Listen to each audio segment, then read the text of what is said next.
Et vous, pensez-vous qu'il faille absolument être compétent techniquement pour manager une équipe de techniciens? Et quand je dis technicien, je dis passionné de technique.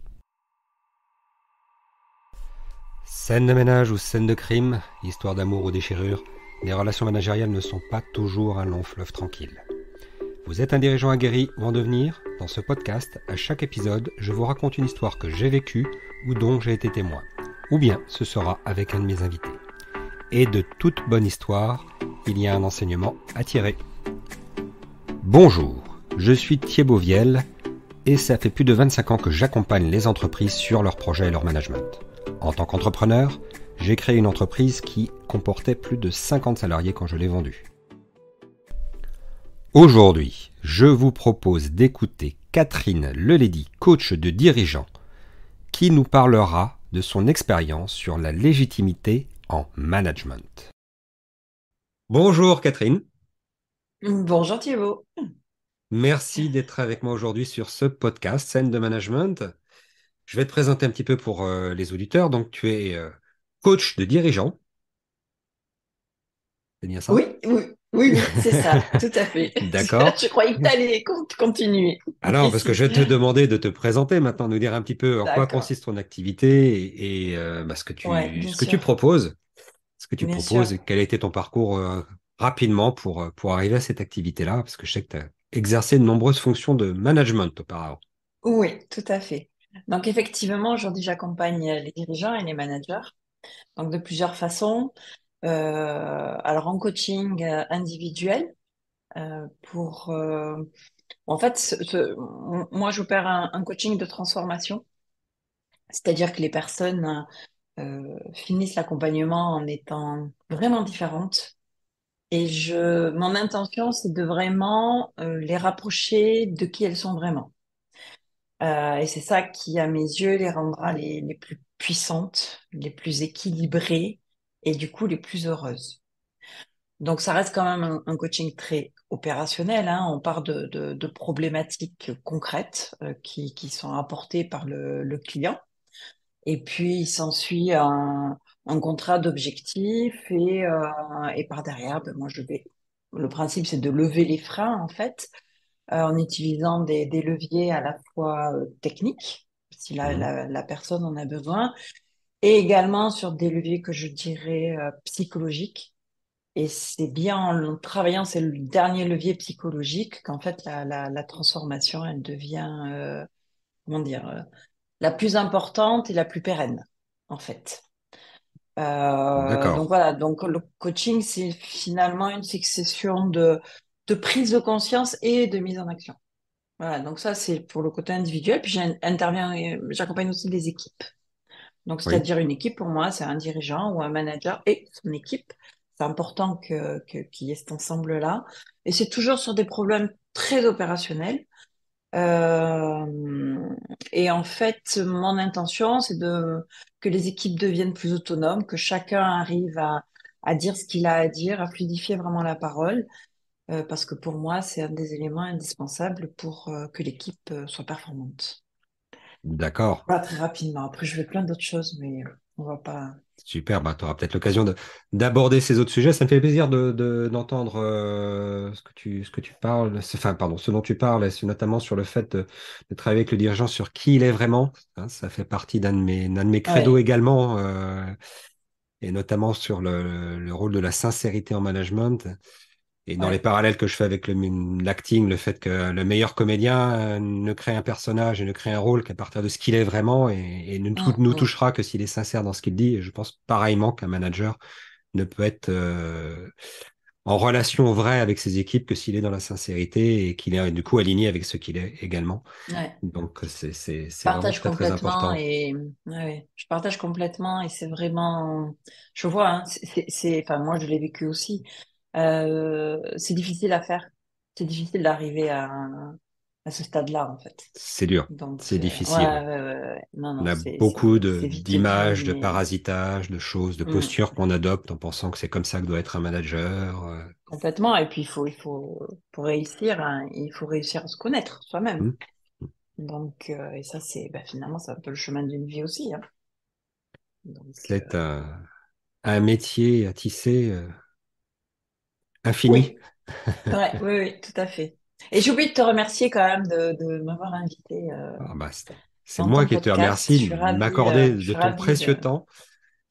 eh ben, écoute, je suis ravie de pouvoir témoigner et puis voilà, semer certaines graines, on va dire. D'accord, super. Bah, tu connais le principe du podcast, on en a un petit peu parlé. Donc, une histoire vécue, quelque chose qui, toi, t'a fait réfléchir, évoluer dans ta manière d'aborder le management. Ça peut être il y a 6 mois, ça peut être il y a 20 ans, ça peut être dans une vie antérieure même, on ne sait jamais. Et enfin, en tout cas, quelque chose qui t'a marqué et qui t'a fait dire, tiens, ça, c'est un sujet dont j'ai envie de parler parce que je pense qu'il y a là-dedans un enseignement. Et cet enseignement-là, je voudrais le partager avec les gens. Oui. Oui, alors quand on en avait parlé, effectivement, il y a beaucoup de choses qui m'étaient venues en tête, mais particulièrement une expérience que j'ai vécue de management. C'est ça, c'est cette expérience-là que j'aimerais partager en fait aujourd'hui. Oui, Donc c'était dans les années 2010. Donc à l'époque, je travaillais dans un grand groupe industriel international. d'accord. Euh, alors peut-être pour comprendre comment ça s'est passé, un peu retracer mon parcours, si tu veux bien. Oui, Euh, alors moi à la base, j'ai fait des études de biochimie. oui. Longtemps. Et puis, c'est avéré que la dernière année, c'est une année de recherche. Et puis, ça m'a pas plu parce que c'était, je veux dire, l'environnement était trop fermé pour moi et voilà, j'avais besoin de voir plus et D'avoir différents. d'avoir un horizon plus large. Voilà, d'avoir un horizon plus large, tout à fait. Et donc, j'ai décidé d'arrêter et je me suis formée. J'ai fait un master spé en ce qu'on appelait à l'époque la logistique industrielle et que maintenant on appelle la supply chain. Et c'est comme D'accord. ça que en me disant finalement, je trouverais bien un poste dans une entreprise ayant un rapport avec la biochimie, la biologie. Mhm. Bon, j'ai fait ma formation, j'ai fait un premier poste, et puis après j'ai intégré un grand groupe international. Et je n'ai jamais fait de biologie et de biochimie de ma vie, mais c'est pas grave. Bon, ça arrive à des personnes très bien, Ouais, tout à fait. Mais tout ça pour dire que finalement, moi, j'ai intégré un groupe de haute technologie. D'accord. Basé essentiellement sur l'électronique Oui, et que l'électronique, je n'y connaissais rien. Et que assez rapidement, en fait, j'ai dû me batailler contre un peu le complexe de l'imposteur. oui. Parce que dans cette structure, ils étaient tous passionnés par l'électronique. Ah, Ils en parlaient très facilement et voilà, c'était vraiment quelque chose hum, d'important hum, pour eux. Et moi, pas du tout. Moi, la technique, oui. j'aime pas ça. Voilà. T'es tombé dans un monde Somme toute, d'ingénieurs exactement. qui sont qui étaient Ouais. câblés au sens propre du terme sur Ah, l'électronique, les cartes à puce, complètement, complètement. voilà. Bon, mais j'ai pas, c'était pas, moi, on m'a fait intégrer le groupe justement pour mes compétences plutôt en supply chain. Hum, Donc bon, je te passe les détails, mais j'avance dans ma carrière. J'ai fait plein de postes, je monte, je change d'entreprise, de site, et j'arrive dans un site où, au bout de quelques années, la mission qui m'avait été confiée était arrivée à terme, et donc on me propose de prendre des responsabilités opérationnelles, parce que j'étais jusqu'alors plutôt hum. dans les achats et dans les appros. Plutôt fonction support. Et voilà, et de piloter les équipes supply chain, en fait. D'accord. Donc, ça s'est très bien passé. Jusqu'au jour où, en fait, il me donnait un certain nombre d'activités dans lesquelles l'organisation n'était pas efficace et les résultats étaient très mauvais. Je redressais la situation, puis après, il me donnait une autre activité en plus, et Mhm, puis une en plus, une en plus. Et ça m'allait bien parce que j'étais dans mon domaine de compétences, ça se passait bien, voilà. Et un jour, il me dit, bah, Catherine, écoute, comme tout se passe bien avec toi, je te propose de prendre l'atelier de fabrication des cartes électroniques. wow. Waouh! Alors là, je lui ai dit, c'est quand même une drôle d'idée parce que tu sais que j'y connais rien en Hum, électronique. hum. il me dit, ben justement, c'est bien pour ça que je pense à toi, que je veux que ce soit toi, parce qu'il faut changer ça. Et là, c'était à la fois super intéressant. Oui, J'étais ravie parce que c'était un nouveau challenge et que moi, j'ai toujours aimé relever les challenges. Mais je me suis dit, bon sang, comment je vais faire? d'accord. Alors, faut savoir que je prenais le poste parce que la personne qui était responsable de l'atelier partait à la retraite Oui. et il avait passé toute sa vie à travailler dans l'atelier Mm. comme câbleur dans un premier temps, bien sûr, et puis il a monté toutes les échelles et il est devenu responsable. Donc Et donc, vraiment c'est le vraiment, profil ouais, du technique qui est monté par tous les ouais, postes et qui a ouais, pris à la force du poignet et parce qu'il était très compétent techniquement à la direction de l'activité. tout à fait, tout à fait, qui était expert, Expert. vraiment, qui connaissait toutes les cartes, qui connaissait tous les process. Et qui devait donc du coup être le référent technique de tous ces messieurs dames qui Tout à travaillaient fait. sur le sujet. Tout à fait, sachant qu'il y avait quand même des supports techniques, des Mm. agents méthodes et autres métiers autour pour accompagner l'activité, hein. Mm. Et alors déjà, quand l'annonce a été faite dans l'entreprise, forcément, toutes les équipes de câblage, tous les câbleurs, ont dit, mais elle y connaît rien. Mais qu'est-ce qu'elle va nous apporter? Enfin, j'ai senti un vent, là, des murmures dans l'entreprise, parce que bon, Mm. euh, rien n'était vraiment explicité, hein. Mais voilà, il y avait beaucoup de bruit qui courait et de questionnements autour bah, de moi, de mon profil. Alors, il me connaissait, hein. Oui. Ça, c'est pas qu'il m'appréciait pas, mais qu'est-ce que j'allais leur apporter, quoi? Pourquoi moi Mhm. être chef? Parce que c'était vraiment la notion de chef en plus. Et puis petit à petit, finalement, ce qui s'est passé, c'est que, alors pour moi personnellement, j'ai été obligée finalement de travailler mon complexe de l'imposteur, là, pour le Ouais. coup. Ouais, ça doit être, c'est difficile quand même à encaisser le fait qu'on te remettait un petit peu en question avant même que tu arrives quelque part sur le poste et Oui, que mais je m'y attendais. tu t'y Je m'y attendais, oui. attendais parce que je connaissais bien le responsable Mhm. précédent et je m'y attendais. Non, c'était logique, quelque Oui. part. Ils étaient dans une habitude de fonctionnement, dans un moule, finalement. Et on peut pas demander Mhm. aux personnes de changer leur moule en claquant des doigts. C'est clair. Ils avaient un Voilà, logiciel. voilà, c'est Voilà. comme un logiciel. Donc, par contre, moi, la première chose à faire, ça a été de travailler sur moi et de me dire, oui, mais je pourrais leur apporter autre chose. Donc, Mhm. toi, tu avais leur ajouté, c'est le management, c'est l'organisation. Donc, et c'est le bordel. Donc, Voilà. Et c'est pour ça que je suis là. et c'est pour ça que je suis là. Donc, voilà. Et en fait, bah, ça s'est bien passé.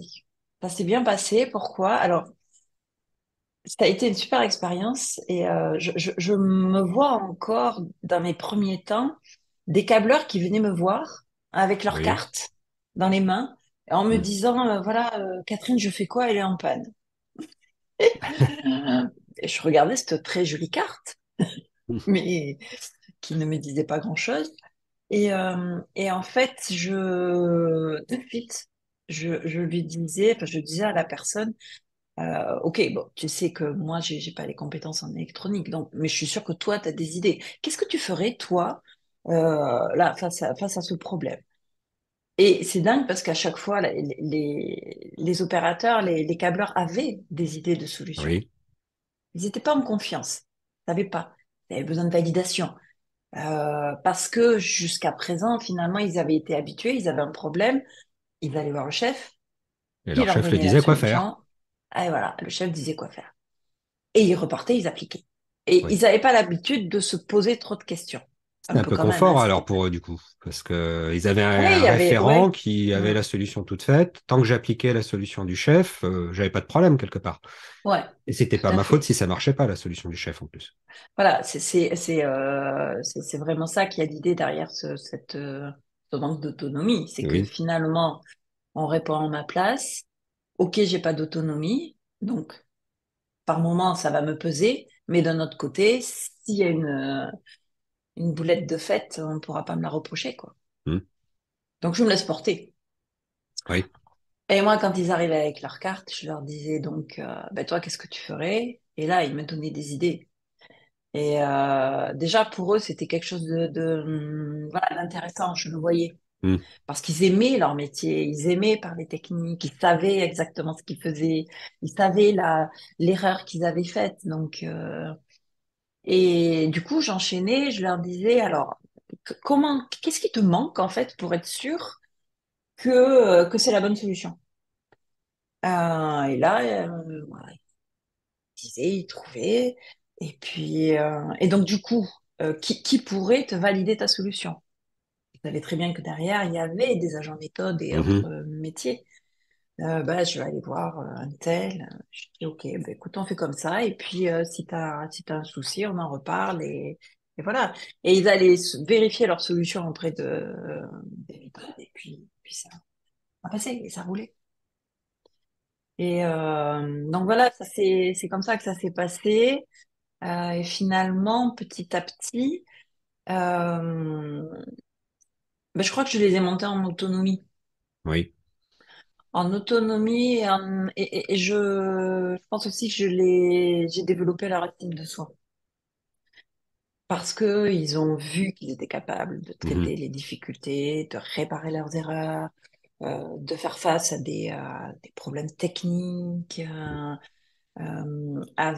Ils ont mis à jour aussi leurs compétences. Oui. Donc ils ont réalisé qu'ils avaient plus de compétences que ce qu'ils pensaient. Mhm. Et puis ils en ont acquises. Parce que finalement, à force de discuter avec les agents méthodes sur leurs difficultés, ben forcément, ils apprenaient. Et ils Oui. apprenaient. Et je dis pas qu'auparavant, ils apprenaient pas, bien évidemment qu'ils apprenaient. Parce que l'aide d'un expert est toujours utile. Mais là, ils apprenaient plus par eux-mêmes, en Mhm. fait. Et c'est eux qui étaient maîtres de leur apprentissage. Et Ça leur tombait pas tout cuit dans le bec, en fait, si je peux me permettre. ce que j'entends aussi, c'est que tu as apporté cette fluidité dans les relations entre les différentes personnes et que tu as un petit peu aussi organisé les choses, c'est-à-dire que tu as rendu peut-être un peu plus systématique des choses qui étaient faites jusque-là, plus ou moins formellement ou plus ou moins dans la résolution de problèmes, dans l'organisation de la ligne de Ouais. production. C'est vrai que en termes d'organisation, c'est vrai que ça a permis, je dirais, de clarifier, Mhm. puisque finalement, il y avait une équipe méthode qui était là pour répondre à ces besoins-là et qui était souvent chantée. Alors, Mhm. l'intention n'était pas mauvaise, bien évidemment, hein, par l'ancien responsable, c'est pas ça. Mais ça n'empêche que comme lui, il voulait aider, il voulait aller vite, il répondait. Et du coup, souvent, les méthodes, les agents méthodes, se sentaient, comment dire, désappropriés finalement de leur métier. Oui. Donc ça a effectivement précisé les contours du qui fait quoi. Et puis je l'ai travaillé aussi, hein, j'ai vraiment Mhm. posé les choses aussi, hein, clairement, sur le qui fait quoi. Mhm. Et enfin, quel sujet sera traité par quelle personne et comment. Oui. Alors Fallait ça l'organiser un peu. restait l'organiser, poser les choses. Et c'est vrai que ça a fluidé. Alors les relations étaient fluides, hein, il n'y avait pas Mhm. de difficultés relationnelles entre les personnes. Par contre, ouais, ça manquait de clarté. Ça manquait de clarté. Donc ça a mis un petit peu voilà, d'organisation, de clarté, et ça a permis de donner de l'autonomie à chacun, quelles que soient les Mhm. activités et le métier, en fait. Et ça a toujours été mon principe lorsque j'ai encadré des équipes, de passer par ces étapes-là, en fait. Et toi, alors après, comment tu t'es senti légitime dans le poste, donc, et est-ce que tu as été Alors, obligé, est-ce que tu t'es senti à un moment donné quand même contrainte d'investir un peu la technique ou ça a vraiment pas du tout été... Non. non, Tu connais pas non, plus aux cartes à puce et aux non, cartes électroniques. non, non, non. Je me suis pas sentie. Alors déjà, assez rapidement, les résultats opérationnels se Hmm. sont améliorés. Oui. Donc ça, le sentiment d'illégitimité il diminue, hein, forcément, Hmm. quand tu réussis et quand les résultats sont là, voilà. J'avais le total soutien de ma hiérarchie. C'est important, oui. Ouais, c'est très important, hein, ça c'est indispensable. Et également de mes autres collègues, des Hmm. responsables d'activité, à qui finalement je livrais ces cartes-là en interne. Mhm.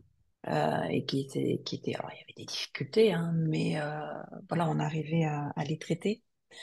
Euh, Parce que ça aussi, c'est important de travailler le relationnel avec les différentes parties Mm. prenantes de l'activité. Il y a l'activité, mais on est toujours en interrelation avec d'autres services. Et ça, c'est des sujets, je le vois, que le manager ne soigne pas forcément, ou n'a pas Oui. forcément cette préoccupation-là en tête. Bah, Il faut s'il peut se bien évidemment passer, défendre.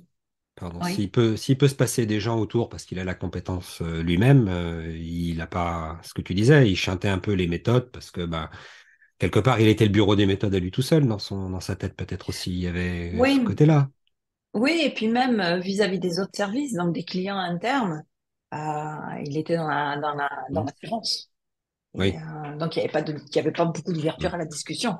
Oui, Et ça, c'est important de fluidifier aussi les relations avec les autres services. Mm. Intra-service, ok, mais avec les autres aussi. Parce que, et là, c'est vraiment la notion l'entreprise est vraiment un système. Et on est Mm. tous interdépendants les uns des autres.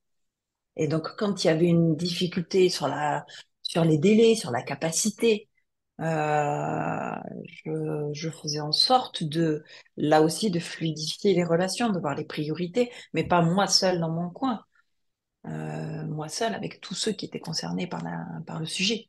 Oui, Donc, les clients internes, les fournisseurs et autres. Et ça aussi, ça a apporté énormément.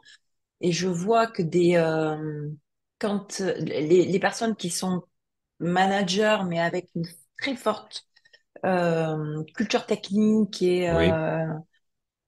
c'est des sujets qui vont moins travailler. Mm. Il y a un peu cette tendance que j'ai eu moi-même, hein, je suis ingénieur de formation, donc je me suis Mm. soigné, comme j'ai tendance à le dire, mais à au départ n'accepter, enfin, avoir un niveau d'exigence vis-à-vis de son manager qui est celui de la compétence technique, et de n'accepter d'être managé que par quelqu'un qui est compétent techniquement, c'est un peu une pathologie classique de l'ingénieur, Oui, quelque oui, part. oui.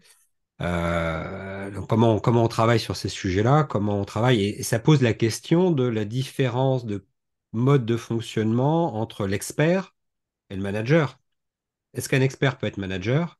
À quoi il doit renoncer pour être manager? Ou est-ce qu'il reste en tant qu'expert? Enfin, c'est un petit peu ce que ça m'évoque à t'écouter. Oui.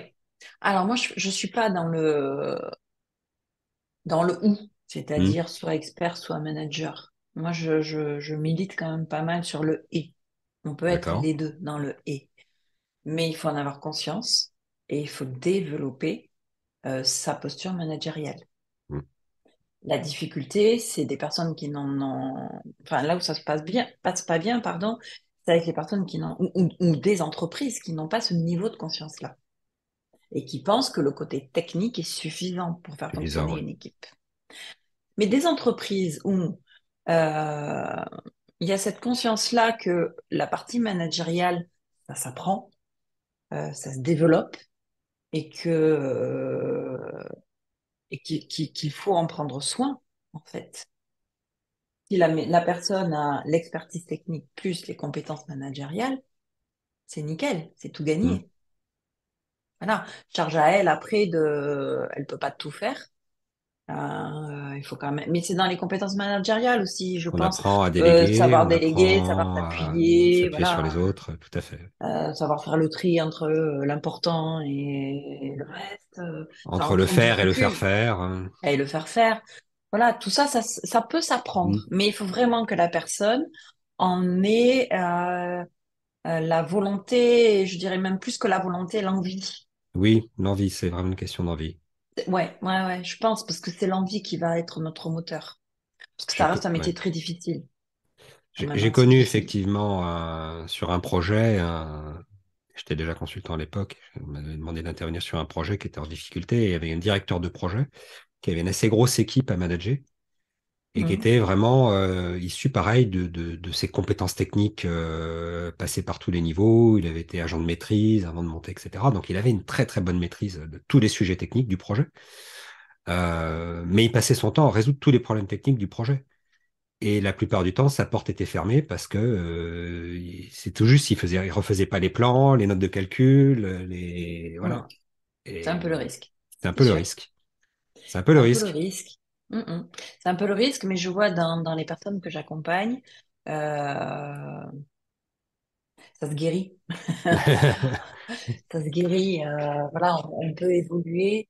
Euh, mais tu as raison, le risque, en plus, quand la personne adore la technique, Ah oui. pourquoi elle va sortir du côté qu'elle aime? C'est pour ça que je parle vraiment d'envie. Hmm.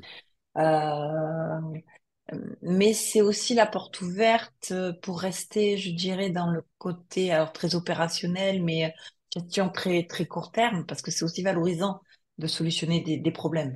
Oui, Et donc la culture pompier, la culture ça je pompier. vois beaucoup. Je vois beaucoup de managers qui sont pris dans ce raisonnement-là, et qui courent partout, qui sont investis. Alors pour moi, la culture pompier, et je le vois dans beaucoup d'entreprises que j'accompagne, hein, c'est vraiment énorme.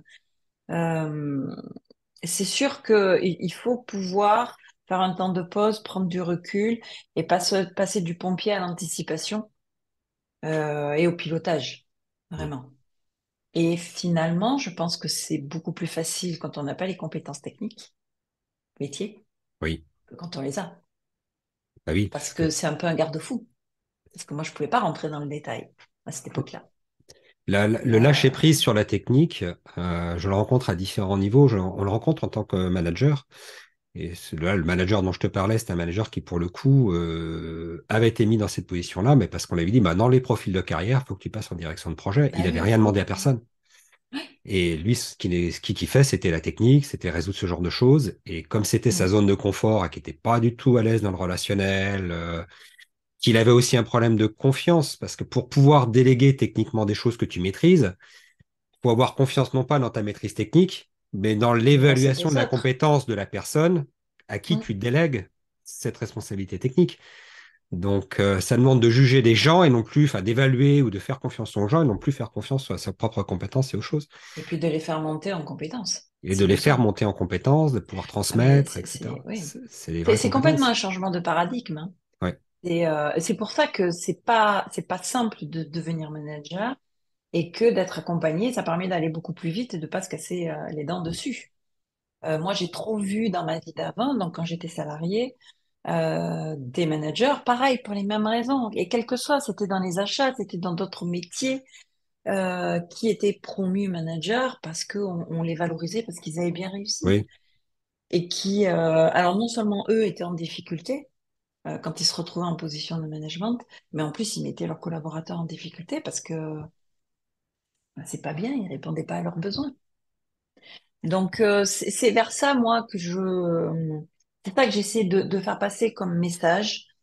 Euh, c'est que dans les entreprises à haute technologie, il y a le modèle original, c'est comme ça. Le manager, il doit connaître parfaitement son domaine d'activité. Il faut faire changer les choses et aller vers un autre modèle mm, et donner plus de manœuvres, plus de place finalement aux aspects managériaux et à l'humain. Au final, c'est l'humain qui compte. C'est pas la carte électronique, oui. c'est On parle l'humain. beaucoup, notamment quand on parle le management agile, le management 3.0, de développer ses équipes Mm, autonomes, de développer ces c'est boucles ça. de rétroaction courtes dans les équipes, d'avoir un manager animateur et un peu coach aussi. Oui, c'est ça. C'est un C'est vrai c'est- c'est changement de exactement paradigme. ça. Oui. Et dans l'industrie, j'interviens sur un programme de la région sur l'industrie 4.0 et j'interviens notamment sur la partie managériale. Et c'est vraiment ce que je dis aux dirigeants dans mes accompagnements. C'est une façon complètement différente de voir le management. Oui, Euh, alors, il faut que ça leur corresponde, hein, bien évidemment. Mais c'est aussi une façon différente, par exemple, de voir les entretiens. oui, L'entretien annuel, c'est, c'est pas un entretien où on va faire la checklist et l'évaluation comme à l'école de ce que tu sais faire et de ce que tu sais pas faire. oui, Pour moi, ça c'est complètement le monde d'avant. Et ces entretiens-là, en plus, ne donnent satisfaction à personne, ni à la personne qui les fait passer, ni au manager ou au dirigeant, tout le ni monde à a la l'impression de perdre personne. son temps. Et puis, on a juste Ah, coché la case pour les RH et dire, bon, voilà, j'ai exactement. fait l'entretien, débrouille-toi avec ça. Et j'accompagne beaucoup de petites structures Et donc le dirigeant, lui, ça lui met la boule au ventre parce qu'il n'aime pas ça. Mhm. Voilà, il ne sent pas à l'aise. Le collaborateur, il arrive aussi avec la boule au ventre, lui, il se prépare les arguments pour se défendre. Mais enfin, on est où? On est... C'est pas ça l'entreprise, il n'y a aucune raison qu'on se défende. S'il y a des choses à dire, s'il y a des difficultés, des comportements qui ne sont pas appropriés, il faut les dénoncer sur le fait, Oui, finalement. Et traiter le sujet au moment où ça se passe. On ne va pas attendre l'entretien annuel pour parler de ces sujets-là. là, ça Et fait une l'entretien narration annuel, c'est de voilà, et feedback. l'entretien annuel, si on refait alors tout ce que tu n'as pas bien fait, tout ce que tu as bien fait, non, ça c'est pas Mhm. bon. Donc moi ma vision, je pense que c'est vraiment une vision qui permet d'aller vers cette entreprise de demain, enfin déjà l'entreprise d'aujourd'hui, hein, parce que il faut avancer vite. C'est pour moi l'entretien, c'est un moyen de motivation des personnes. Leur donner envie finalement de rester, de se remobiliser un an de plus, Oui. de refaire tourner la roue. Il y a une crise majeure hein, de l'emploi en ce moment. Les Oui, il y a dirigeants vraiment des sont... questions de sens à adresser. Ouais, ouais, ouais. Et il y a, toutes les entreprises sont en difficulté pour recruter. Mhm. Et il y a les salariés n'hésitent pas à partir maintenant. Donc, il faut être très attentif à ça. Et cette notion de motivation est capitale. Et alors, si les entretiens qu'on fait, ça casse la personne, ou ça la démotive, ou ça lui enlève le sens, ou ça ne la motive pas pour Mhm. rester un an de plus, on est passé à côté du truc.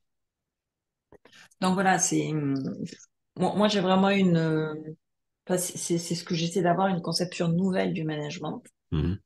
qui est en cohérence finalement avec l'évolution des entreprises et puis du milieu socio-professionnel en fait.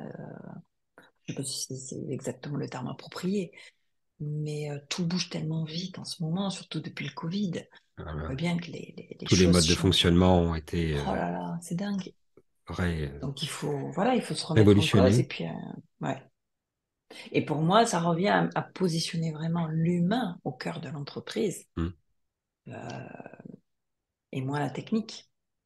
Finalement, ça ne veut pas dire que la technique, on la met de côté, mais si on rééquilibre un peu tout ça. On rééquilibre.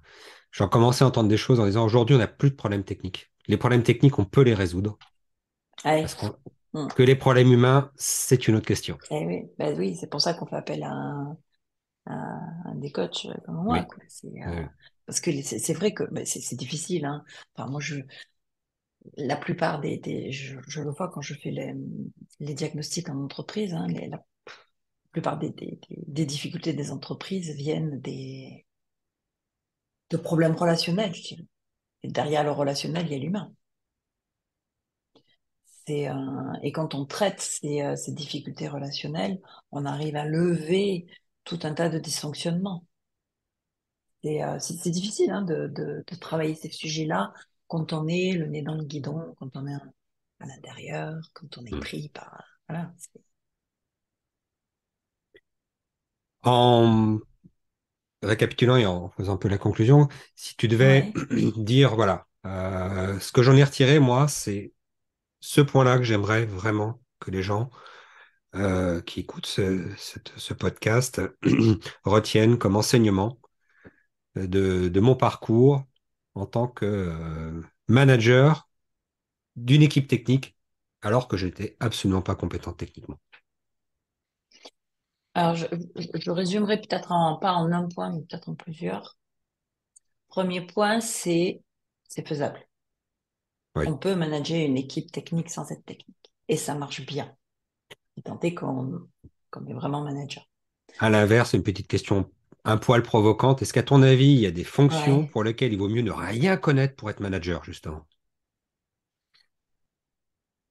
Je sais pas, parce que ça voudrait, je sais pas, là, ça me vient pas. D'accord. Honnêtement, ça me vient pas. Deuxième enseignement pour moi, et je pense qui peuvent servir à d'autres, justement, les personnes qui vont se retrouver en situation d'être manager d'une équipe technique, il faut lâcher prise sur la Hmm. technique. et se lâcher prise sur la technique, je pense que, alors moi, ça m'a apporté énormément, hein. Ça a été une sacrée expérience. Euh, Quand on est manager, l'essentiel, c'est soignons l'humain, lâchons la technique, et ça marchera mieux. Et troisième enseignement, c'est finalement, si vous voulez avoir une équipe performante, développer le niveau d'autonomie de votre équipe. Alors, le niveau d'autonomie collective et le niveau d'autonomie individuelle de chaque personne, finalement. Et c'est quand l'équipe et chaque personne individuellement arrive à être autonome que l'équipe va bien fonctionner. Donc, en fait, c'est l'idée, il faut que ça tourne sans moi aussi. Ça a vraiment été pour moi un leitmotiv toute ma vie. Il faut que ça tourne sans moi.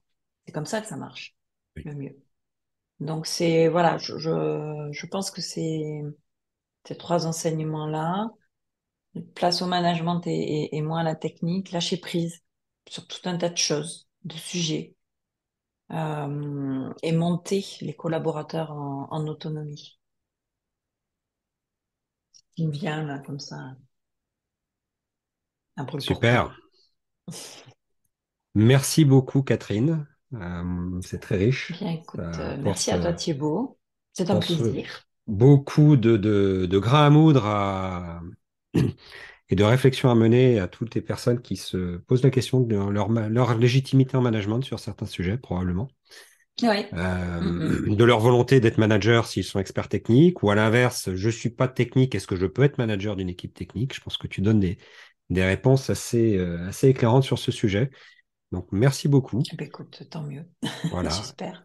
Et je rappelle, tu es coach de dirigeants et j'invite fortement les auditeurs à aller voir ce que tu fais parce que je pense que ça peut beaucoup aider leur entreprise d'avoir ce type d'intervention. Je suis un convaincu des bienfaits du coaching. Oui, je sais bien. En tout cas, merci à toi Thibaut de m'avoir invité dans ton podcast. C'est un super moment de partage et je souhaite une belle vie à la poursuite de ton podcast. Merci beaucoup. À À bientôt. très vite. À bientôt. Au revoir Thibaut. Au revoir.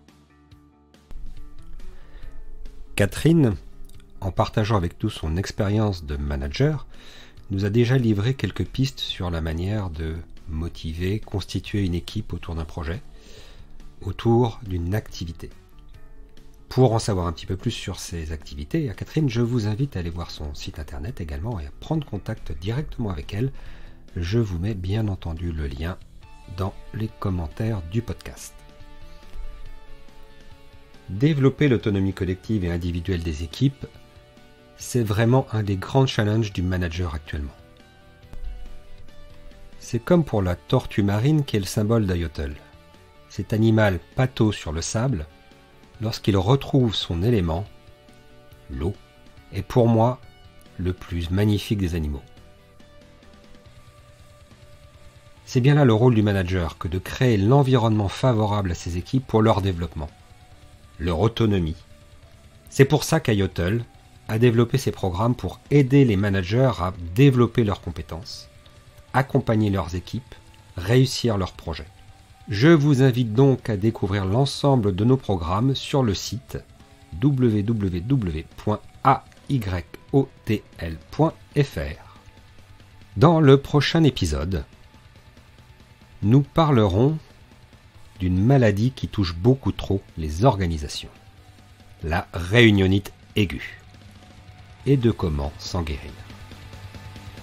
À très bientôt sur vos projets.